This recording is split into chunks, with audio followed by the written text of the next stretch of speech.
राधे राधे बच्चों, आज हम आपको लेके आए हैं वर्णमाला टॉपिक से प्रैक्टिस सेट। जो हमने आपको पिछली क्लास में पढ़ाया था उसी का प्रैक्टिस सेट लेके आए हैं। तो जो भी लोग UP+3 एग्जाम की तैयारी कर रहे हैं या BPSC 4.0 की तैयारी कर रहे हैं, उन सभी के लिए ये प्रैक्टिस सेट बहुत ही ज़्यादा लाभदायक होगा। आप इस प्रैक्टिस सेट को लगाएंगे और देखेंगे आपकी तैयारी कितनी ज़्यादा है। तो क्वेश्चन नंबर 1 देख। प्रश्न नंबर 1 कहता है कि हिंदी भाषा में कितने व्यंजन हैं। तो हिंदी भाषा में कितने व्यंजन हैं, यदि आपको पता है तो आप कॉपी पेन लेके बैठ जाइए और सारे क्वेश्चन को काउंट कीजिए और उसका आंसर लिखते जाइए। फिर देखना आपकी तैयारी कितनी पहुंचती है। तो हिंदी भाषा में कितने व्यंजन है? 33 व्यंजन है। अब व्यंजन के बारे में आप थोड़ा सा जान लीजिए कि व्यंजन कितने होते हैं और क्या होते हैं। इसमें लिखा हुआ है, देखिए ध्यान से पढ़िए, एक बार में ही आपका क्लियर हो जाएगा। हिंदी वर्णमाला में मूल व्यंजन 33 होते हैं। कितने होते हैं? 33।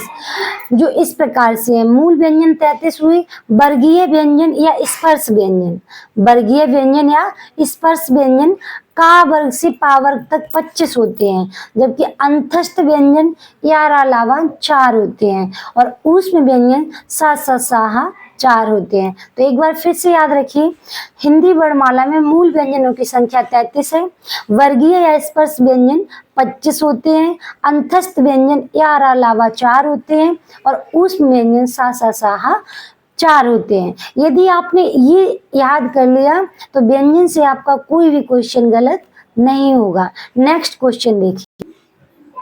अब देखिए, मैंने जो अभी आपको बताया है वही बार बार क्वेश्चन आएगा। दूसरा क्वेश्चन भी पूछ रहा है हिंदी भाषा में कुल कितने व्यंजन हैं। तो अभी कितने बताए थे? 33। तो आप तुरंत से 33 आंसर लगा देंगे। अब देखिए क्वेश्चन नंबर 3, फिर से वही क्वेश्चन आ गया है, हिंदी वर्णमाला में व्यंजनों की संख्या क्या है। बच्चों बार बार वही क्वेश्चन पूछे जाते हैं रिपीट करके, तो आपको याद रखना है कि जो भी हम पढ़ रहे कंठस्थ से पढ़िए। देखिए UP SSC ग्राम पंचायत अधिकारी परीक्षा 2016 में पूछा गया है। तो अभी आपने पढ़ा कितनी संख्या है? 33। तो कोई भी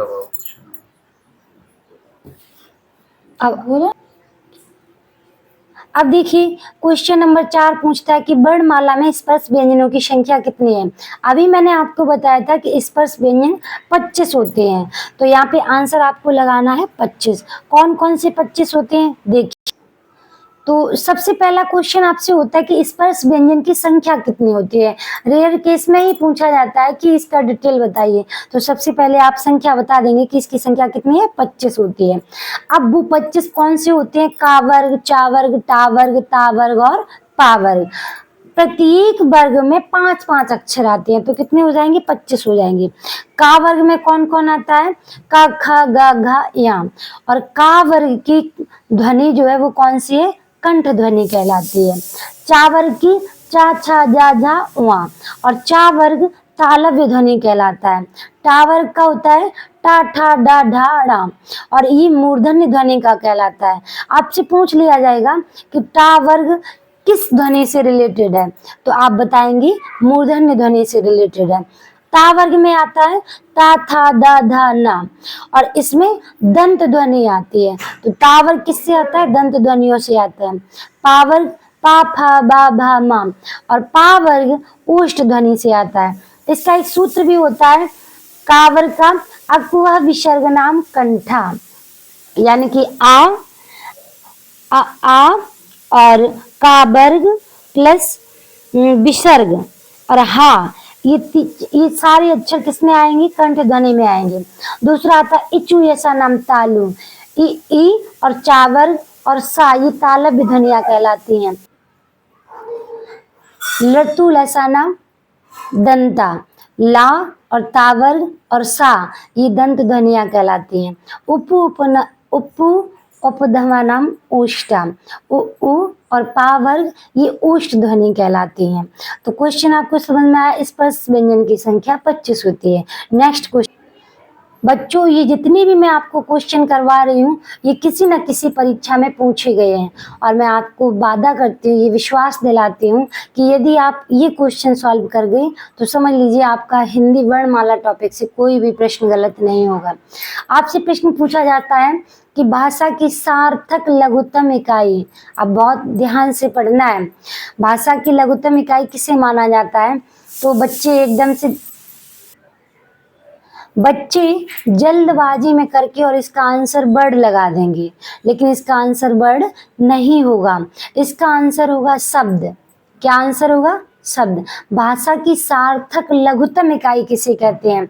जिसका कोई अर्थ होगा, सार्थक, तो वहां पर क्या लगेंगी? शब्द। भाषा की सबसे छोटी इकाई पूछा जाए तो क्या कहलाएगी? वर्ड या अक्षर कहलाएगी। नेक्स्ट क्वेश्चन देखिए।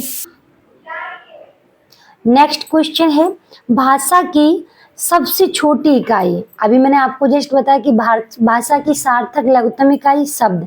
अब देखिए वही क्वेश्चन पूछ लिया गया और ये नवोदय विद्यालय का क्वेश्चन है, टीजीटी परीक्षा का क्वेश्चन है, तो इन प्रश्नों को हल्के में मत लीजिए क्योंकि यही प्रश्न बार बार परीक्षाओं में पूछे जाते हैं। तो भाषा की सबसे छोटी इकाई क्या होगी? अब यहाँ पे सबसे छोटी इकाई पूछी गई तो इसका आंसर वर्ड हो जाएगा।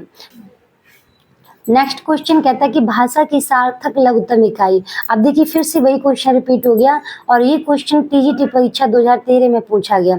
तो सार्थक लघुत्तम इकाई, इस चीज को आपको याद रखना है, यही क्वेश्चन आपको बार बार मिलेंगे। तो सार्थक लघुत्तम इकाई क्या हो जाएगी? शब्द। जबकि भाषा की सबसे छोटी इकाई क्या कहलाती है? वर्ड कहलाती है। नेक्स्ट क्वेश्चन, चलो प्रश्न नंबर 8 कहता है कि कौन सा तालव्य वर्ण नहीं है? अब देखिए अभी मैंने आपको बताया था कि स्पर्श व्यंजनों की ध्वनियां होती हैं। इचु ऐसा नाम तालु, लटुल ऐसा नाम दंता, अकुआ विसर्ग नाम कंठा है। तो ये चीजें आपको याद करनी है कि किस वर्ग का कौन सा वर्ड है। तो तालव्य वर्ण नहीं है। तालव्य वर्ण का सूत्र क्या होता है? इचु ऐसा नाम तालव्य। तो चा वर्ग में कौन कौन से वर्ण आते हैं? चा, छा, जा, झा, या। तो चा भी आ रहा है, छा भी आ रहा है और झा भी आ रहा है, लेकिन का नहीं आ रहा है, तो इसका आंसर क्या हो जाएगा? का। नेक्स्ट क्वेश्चन कहता है कि हिंदी भाषा में कितने स्वर हैं? आप देखिए क्वेश्चन स्वर पे आ गया है। तो सबसे पहले हम आपको बता देते हैं कि स्वर कितने होते हैं, उनका भेद कितना होता है, ये चीज आप जान लीजिए। हिंदी में मूल रूप से 11 स्वर होते हैं। कितने होते हैं? 11 स्वर। अयोगवा कितने होते हैं? 2 होते हैं। मूल व्यंजन 33 होते हैं, और जबकि वर्णों की संख्या कितनी होती है? 52 होती है। तो आपसे क्वेश्चन भी पूछा गया कि हिंदी भाषा में कितने स्वर हैं, तो आंसर होगा 11। कितने होते हैं? 11। नेक्स्ट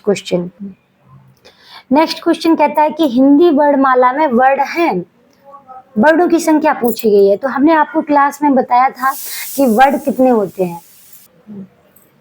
तो हिंदी वर्णमाला में वर्णों की संख्या कितनी है? वर्णमाला एक होती है लेकिन वर्ण 52 होते हैं। कितने होते हैं?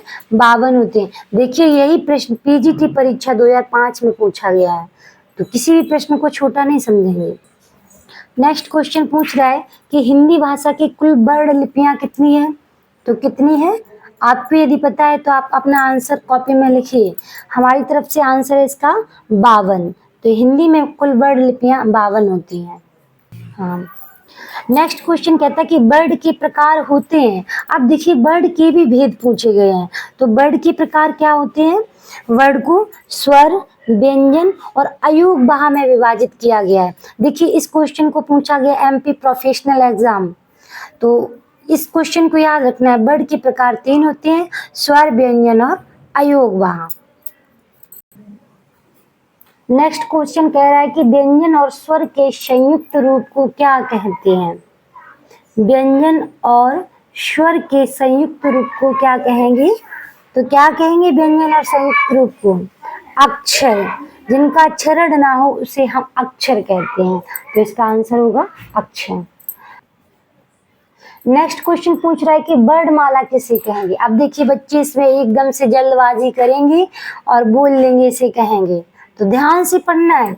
वर्णमाला किसे कहते हैं? वर्णों के संकलन को, शब्द गणना को, वर्णों के व्यवस्थित समूह को। तो हमने आपको बताया था कि वर्णमाला किसे कहेंगे, तो आपको अंडरलाइन कराया था व्यवस्थित समूह को। किसे कहेंगे? व्यवस्थित समूह को।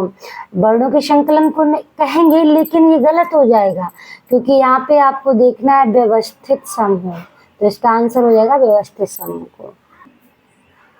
अब ये देखिए क्वेश्चन, ये यूपी पुलिस कांस्टेबल परीक्षा 19 जून 2018 में पूछा गया था सेकंड पाली में। वर्णों की समुदाय को क्या कहेंगे? तो फिर से वही क्वेश्चन पूछ लिया गया, तो क्या कहेंगे? वर्णमाला। आई होप आपको ये क्वेश्चन समझ में आए होंगे और मुझे आशा है कि आपने कर लिए होंगे। यदि आपने ये क्वेश्चन सही कर लिए, 15 में से यदि आपने 11 से 12 क्वेश्चन सही किए हैं तो आपकी तैयारी ठीक है। और यदि क्वेश्चन ठीक नहीं हुए हैं तो अभी 10 दिन है, हम डेली आपको प्रैक्टिस सेट देंगे और करिए और समझिए। धन्यवाद।